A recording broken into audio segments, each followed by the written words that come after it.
Kita lanjut lagi ke chapter berikutnya dari komik Rebirth of Tang San yaitu chapter 6-10. Saya akhirnya menyerap kekuatan garis keturunan dari serigala angin tingkat 3 tapi tidak bisa menerobos. Benar saja konsentrasi pada garis keturunan tidak cukup. Apakah saya perlu menyerap tingkat 4? Kata Tang San dalam hatinya. Tang San mengawasi serigala yang telah dia serang sebelumnya untuk mengkonfirmasi kekuatan garis darah yang akan dia pilih. Ternyata masih bisa sembuh setelah beberapa hari kata serigala itu. Sepertinya tidak ada masalah di sini. Tang San yang ingin melakukan terobosan harus mencari iblis tingkat 4 tapi menyelinap menyerang serigala tingkat 4 bukanlah hal yang mudah baginya. Hari berikutnya di kelas praktis Tang San yang berlatih dengan gurunya mengeluarkan seluruh kekuatannya. Gurunya berkata kau masih terlalu lambat lebih cepat lagi terlalu banyak gerakan yang tidak berguna. Itu tidak cukup, tapi pahami kekuatanmu dan juga waspadai gerakan lawanmu.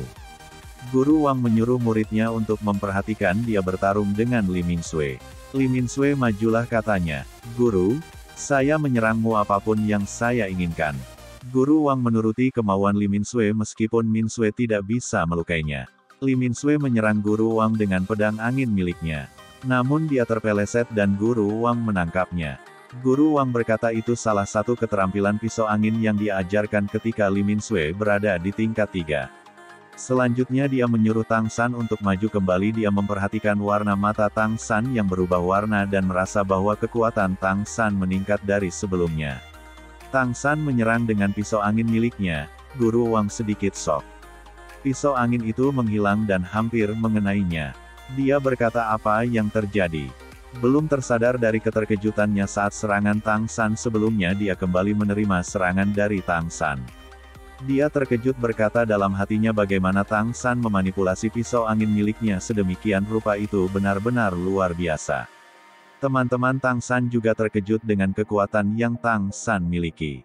Di dunia sebelumnya Tang San adalah master senjata tersembunyi yang gila. Ia menguasai teknik seni rahasia pemisahan 100 senjata sejati dan dia menggunakan seni rahasia itu saat ini.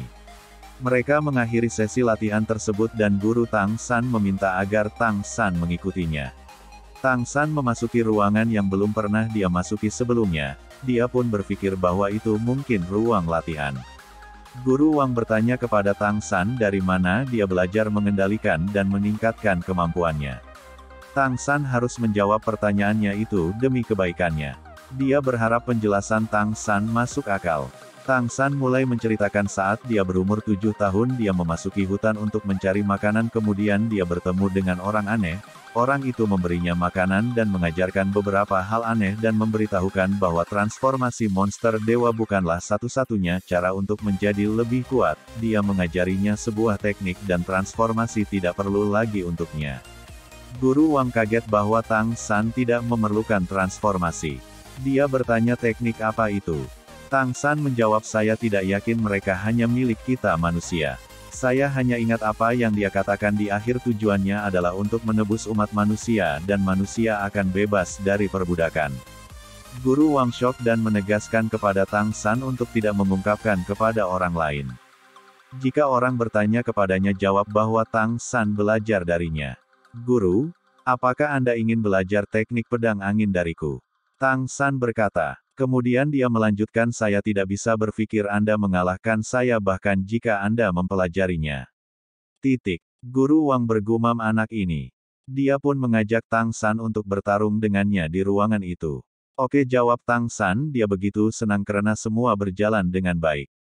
Tang San menyadari kekuatan garis darah dari gurunya memiliki sedikit resiko. Guru Wang menjelaskan bahwa dia memiliki elemen angin untuk membuat perisai pertahanan dengan cara itu Tang San tidak akan bisa banyak bergerak. Dan jika Tang San menang dia akan belajar dari Tang San dan apabila Tang San kalah dia akan mengajari metode kultivasi yang lain. Pertarungan pun dimulai. Meskipun Guru Wang berubah dia masih tidak bisa menahan serangan yang diberikan Tang San kepadanya kekuatan pisau angin milik Tang San di luar dugaannya dan satu-satunya cara melawannya yaitu dengan pertarungan jarak dekat. Guru Wang mulai menyerang namun di luar dugaannya Tang San masih bisa memblokir serangannya walaupun sebagian tubuh Tang San menjadi sulit digerakkan. Namun dia masih mendapatkan keuntungan dari pertarungan itu yaitu garis darah tingkat 4. Setelah menyudahi latihan mereka, Tang San berkata bahwa dia telah menghabiskan banyak energinya dan ingin istirahat. Guru Wang bergumam, apa saya menang? Guru Wang menyuruh Tang San untuk kembali beristirahat dan kembali mengatakan jangan memberitahu orang lain tentang kemampuan yang dimiliki Tang San kepada Tang San. Tang San bermeditasi dan akhirnya ia menerobos ke tingkat 4. Dia menemukan cara untuk meningkatkan kultivasinya dan dia harus mengumpulkan kekuatan yang cukup untuk melahap garis darah yang lebih kuat. Saat latihan dibubarkan, Guru Wang memanggil Tang San karena ada sesuatu yang akan dia katakan. Dia berkata ketika dia pertama kali mengajari Tang San bahwa Tang San harus menyembunyikan kekuatannya, apakah kau masih mengingatnya? Aliansi saat ini memiliki total 30 pengikut di kota Serigala Angin, jika satu pun dari mereka tertangkap, seluruh kelompok akan dimusnahkan. Oleh karena itu jangan menyebut nama aliansi kepada orang lain. Apakah kamu mengerti? Kata Guru Wang. Tang San menjawab bahwa dia mengerti dan kembali bertanya apakah guru ingin belajar metode dariku. Ia kata Guru Wang, karena dia baru saja tidak bisa meningkatkan kekuatannya karena batasan garis darah. Sambil tertawa dia berkata anak ini mengajariku apapun yang terjadi dan dia merasa senang karena telah menemukan jalan. Tang San menjelaskan teknik yang dia gunakan tidak terlalu sulit dan Guru Wang harus mempelajari dasar memanah dan melempar terlebih dahulu, dengan begitu akan lebih mudah untuk mempelajarinya dan membuat variabel baru. Bagus sekali, kata Guru Wang. Sekarang dia bisa membuat trik dan penyesuaian skill. Selamat istirahat makan siang untuk beberapa hari ke depan. Wang Yanfen akan belajar kembali dari Tang San. Tentu saja di mata murid lain Tang San terlihat mendapatkan kelas tambahan dari Guru Wang dan Tang San masih menghadiri kelas sore. Pada malam hari Tang San berlatih di kamarnya atau kadang-kadang dia akan keluar untuk menyerap kekuatan berdarah dari serigala angin yang berkeliaran. Berkat kemampuan khusus dari skill surga misterius Tang San mampu meningkatkan kekuatannya dengan cepat. Setahun berlalu, seorang murid berkata saya pikir sudah waktunya dan lanjutkan. Tang San mencari gurunya, dia masuk ke dalam rumah. Guru Wang melemparkan gulungan peta kepada Tang San dan berkata itu hal yang selalu kau inginkan, sebuah peta. Tang San melihat peta itu. Dia mengingat Xiao Wu, berpikir bahwa Xiao Wu ada di suatu tempat yang ada di peta itu dan Xiao Wu hanya miliknya. Guru Wang berkata bahwa dia ada pekerjaan kecil dan dia akan ke kota, bukankah kau ingin ke kota? Tang San sangat senang mendengarnya, dia sangat ingin pergi. Guru Wang mengingatkan jangan terlalu bersemangat karena di kota sangat berbahaya bagi manusia. Keesokan harinya mereka pergi ke kota. Guru Wang bahwa pekerjaan yang dia maksud adalah sebuah misi untuk mengantarkan daftar upeti. Mereka bertemu dengan iblis tingkat tinggi, dia menyuruh Tang San menundukkan kepalanya. Kota tujuan mereka sangat besar, jauh berbeda dari kota Serigala Angin.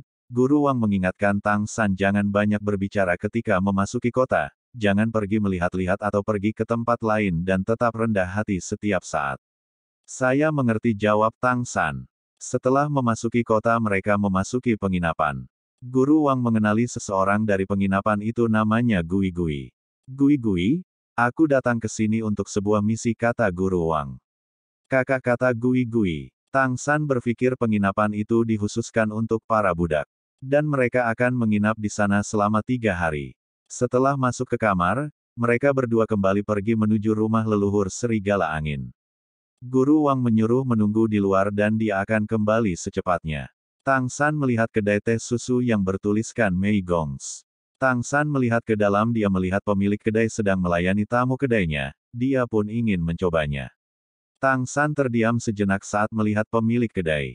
Tang San melihat seseorang yang dikenalnya dengan mata yang berkaca, dia berkata apakah itu kamu? Xiao Hu berjalan mengantarkan minuman yang telah dia pesan.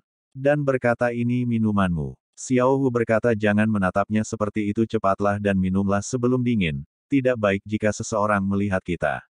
Xiao Hu, Tang San berkata sambil terbata dengan mata yang masih berkaca menahan tangis. Xiao Hu berkata bahwa dia bukan Xiao Hu, orang memanggilnya Mei Gongs. Mei Gongs merupakan reinkarnasi Xiao Hu di dunia itu. Tapi Tang San masih tetap dengan keyakinannya bahwa itu Xiao Hu.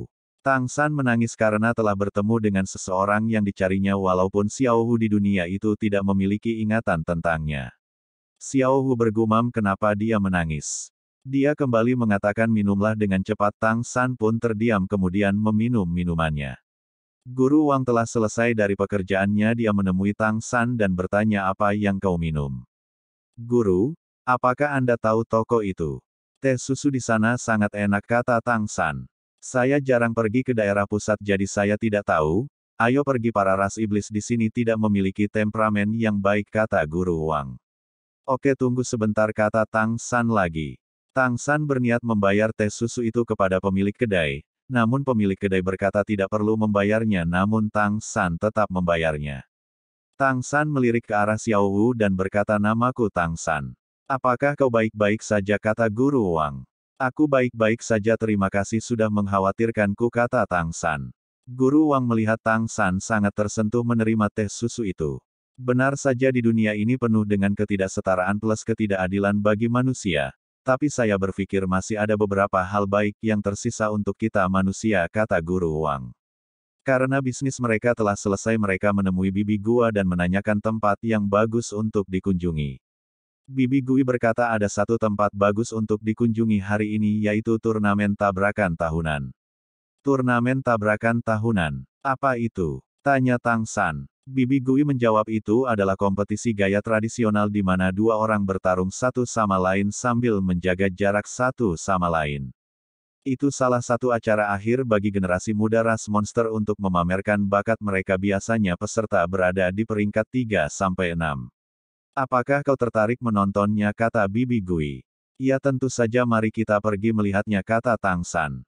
Mereka pun bersiap untuk pergi. Tang San berpikir apakah dia akan memiliki peluang untuk menyerap kekuatan garis darah yang lebih kuat. Dan saat ini tujuan Tang San menjadi lebih kuat agar dia bisa melindungi Xiao Wu. Turnamen tabrakan akan segera dimulai dan aturan sedang dibacakan. Tang San berniat mengikuti kompetisi itu dan bertanya kepada gurunya dan Bibi Gui menjelaskan itu akan berbahaya karena mereka tidak akan menunjukkan belas kasihan kepada budak. Tang San berkata tidak apa dia ingin menguji kekuatannya. Bibi Gui kembali menjelaskan mengingat status mereka itu tidak akan mudah entah itu kalah atau menang akan berakhir tidak baik. Tang San tidak putus asa dia memasuki turnamen dengan menyamar agar dia tidak akan ketahuan. Setelah mendaftar Tang San mendapatkan kartu antri dan petugas turnamen menjelaskan sedikit mengenai hadiah yang dia dapat jika dia menang. Dan akhirnya turnamen pun berlangsung suara pertandingan terdengar. Setelah beberapa pertandingan Flash Leopard bertahan di atas panggung. Dan pertandingan masih berlanjut. Saatnya giliran Tang San untuk bertanding. Seekor badak ingin mendahuluinya namun Tang San menghalangi badak itu marah. Suara penonton semakin memenuhi arena turnamen mereka mengutuk Tang San karena Tang San hanya seorang budak yang berani berpartisipasi dalam turnamen. Pertandingan pun dimulai. Leopard menyerang Tang San. Pertarungan sengit pun terjadi saling menyerang satu sama lain. Tang San menyerang dengan pedang angin dan sekaligus menyerap kekuatan garis darah milik Leopard.